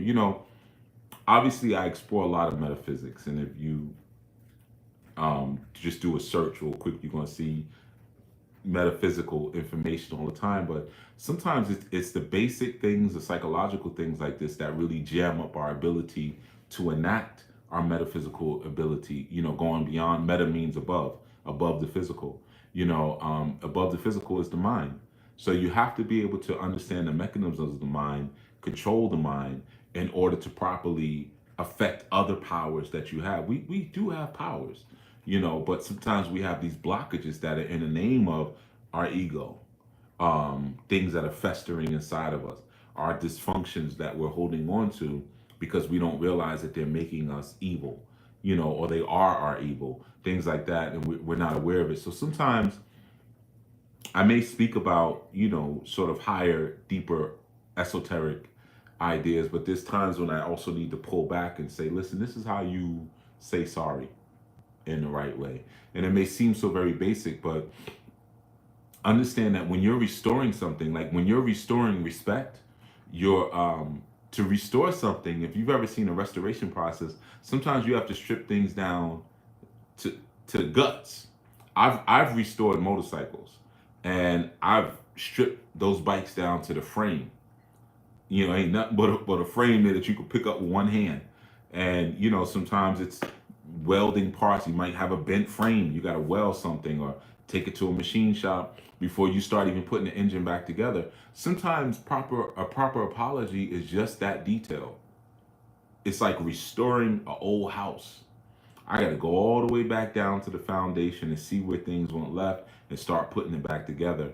And those lessons may seem very basic, but the basic things are always the most powerful things. The basic things or the simple things rather, are always the most powerful. And restoration is a process. It's not something that happens immediately because you say something and the person says, okay. That's not how you can't restore a car like that. You can't restore a house like that. It's a process of building that occurs over time. And an apology is a process. It's a process. It's a restorative process to restore vision so we can see each other properly once again. All right. So with that, again, just keep your eye out. We'll be having services soon. But any of you who want to send an offering or any level of support to the ministry, you can always go to ournewlifeglobal.org, and there's a link there that says give. It's the last link in the menu. I made it the last link for a reason because there's other stuff too. So, but if anyone ever wants to support in that way, you can, offer a one-time gift or a recurring gift. It's up to you. But that helps for things like renting out a space to have, services and things like that. Or sometimes when we do retreats, and some people sometimes are, going through different little challenges financially. We all have our times that we go through, and sometimes we still, we'll sponsor them. All right, come on, we want you to come. So, you know, but yeah, you can always go there, and if you want to offer as well. And there's also a join link, if you want to be a part of the ministry and join to be a member. All right. So with that, thank you for those of you who kicked it. I saw some of the totals in the chat pop up. Like I said, I ain't touching the screen. And I think I'm gonna take some of that offering money and get me a new tripod. Don't worry, I don't take the offerings to buy no jet or nothing like that, or no doggone KY jelly, got power bottom. But I might have to get me a little $29 tripod. I might have to go up a little bit because I think I didn't pay much for this one. I got the super chat, and I might pay like $30, $40 for it.